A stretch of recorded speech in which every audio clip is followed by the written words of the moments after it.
You know, turkey hunting, as we've said, there's so many people that get excited about it, and it can be 2 or 3 days of absolute boredom for 10 seconds of excitement when one finally commits.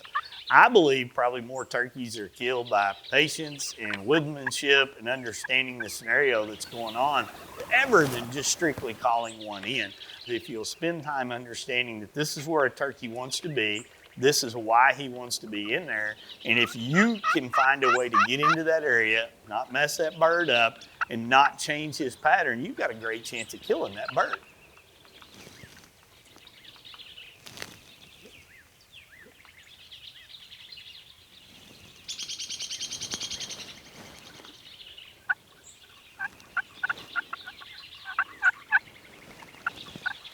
Over there about 10 o'clock, Kevin. I don't know if that's that hen or not. Looks like a bigger bird.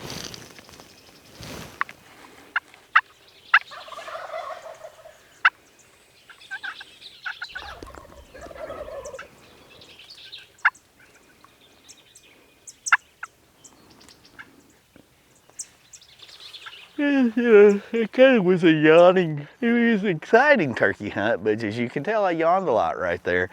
We had birds gobbling all the way around us, and we're like in this little oasis for turkeys. I mean, it is like desperately dry in Texas right now. I mean, look at that, that's just ridiculous. But we got a little bit of a water overflow from this cistern. I mean, they're gonna come here. It's windy, it's hot, but we're turkey hunting, so that makes it fun. I don't see a need to try to chase them right now, so we're gonna build some ground blinds, cut some fresh mesquite, and kind of hide in here. And half the fun to me is building a blind and trying to figure them out, and then figuring out what the birds want to do, where they want to strut, where they want to gobble, what they want to do. So we're gonna see what we can't figure out, and maybe we'll get lucky.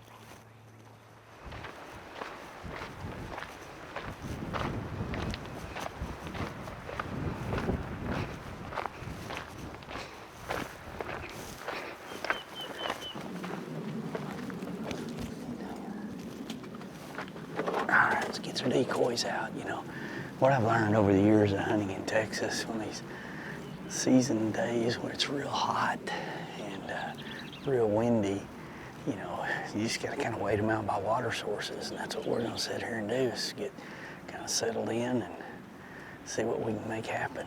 Maybe we'll get lucky.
There's 2, 3 more of them. See them? They're all just running across the pasture.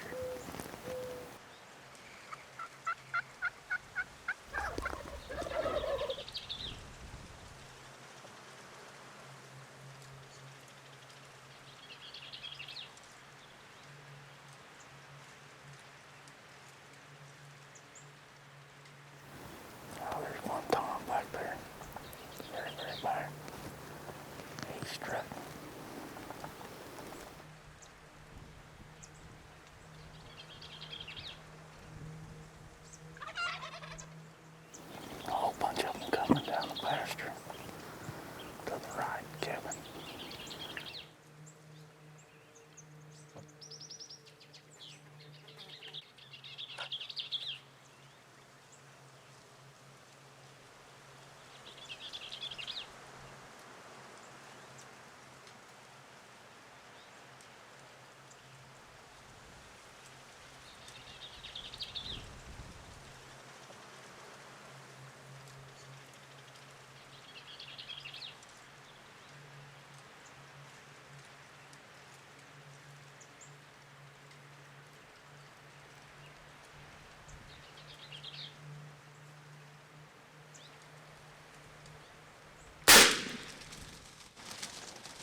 Heck yeah.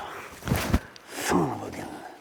You can sit for hours and nothing go on, and then the whole world come to life. That's a big old tom right there.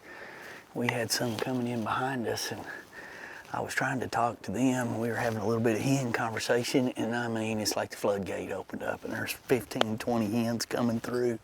Big old toms out there strutting. There was 3, 4 more there, and he was blowing up. I know Kevin saw him better than I did. When I turned around, it was like Black Friday shopping when they opened it up, and there's a great sale going on at Bass Pro Shops and Cabela's, and every turkey in the county starts coming running in, and we had our hens and toms, and I mean, that is a jammer. I mean, a jammer of a tom right there.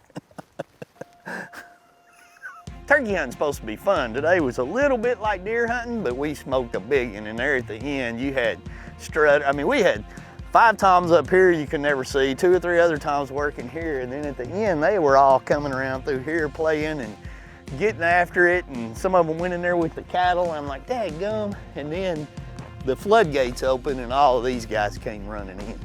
That was awesome. I bet there was 20 hens. Wow. Big old bird. Look at the big old spurs on that thing right there. Look at that sucker. Look at the spurs on that big old Rio right there.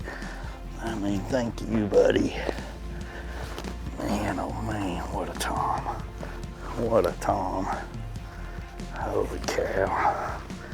I mean, this bird is gorgeous. Thank you, Big Tom. Oh man, that's a jammer. You know, turkey hunting to me is just, there's so many different things about it, whether you're setting up, running, gunning like we like to, or you're ambushing them in the afternoons when things are slow. And you know, we got 20-mile-an-hour winds right now, and Bluebird Day.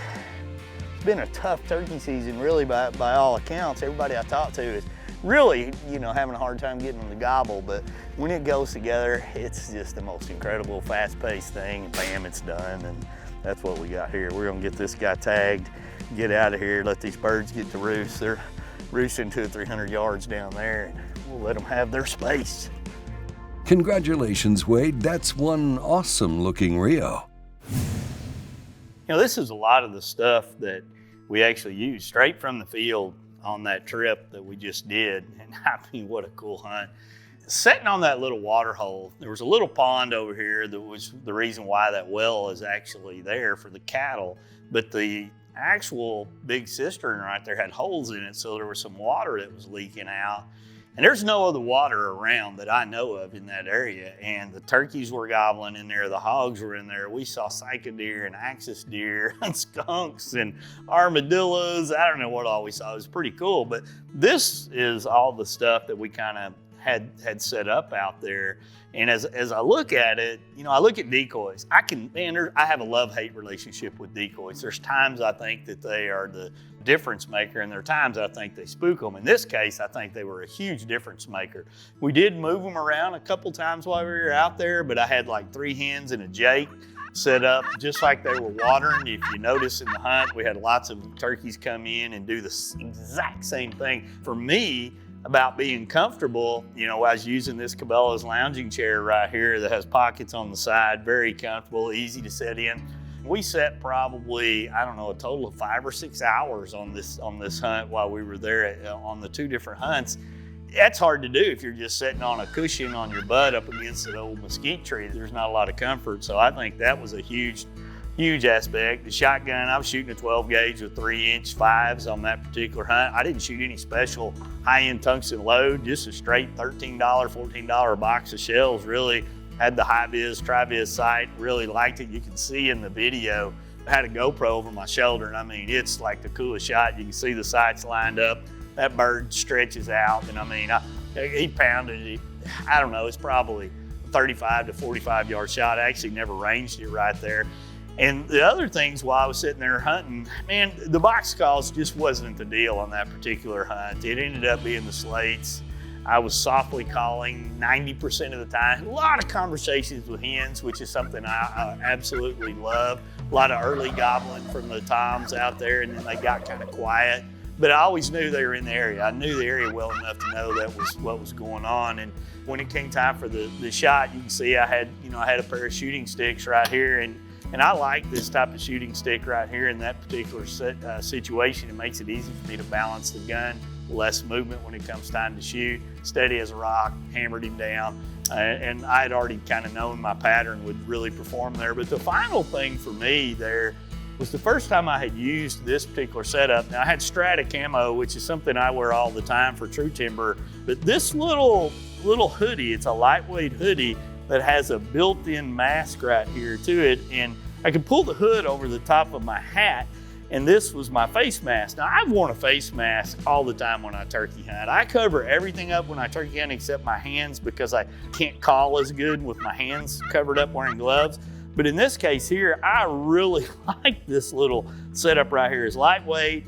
I didn't have to have a mask on. I didn't feel that irritation of having a mask on that some people don't like. I was able to kind of really go back in there. My wife said I looked like a frog. I'm not sure whether that was a compliment or a little bit of a diss, but this is something I think for a lot of you turkey hunters that I really found is pretty neat. So that's just some of the tools. I mean, like I said, these are straight from the hunt. They're all still dirty from being out there in the dust. And at the end of the day, that is one of the coolest turkey hunts that I've been on for all the communication and all the talking we had with everything that was moving around us. When the bird went down, we were all pretty excited. We had multiple angles of it. And I tell you, that's going to be a bird that I'm actually getting mounted. I've always wanted to get a Big Rio, and that's one that when you look at the pictures and look at the end of the hunt, pretty special, and we're going to have that one on the wall. Congratulations once again, Wade. This giant Rio Grande turkey is gonna look magnificent on your wall. For all the rest of you hunters out there, take it from Wade.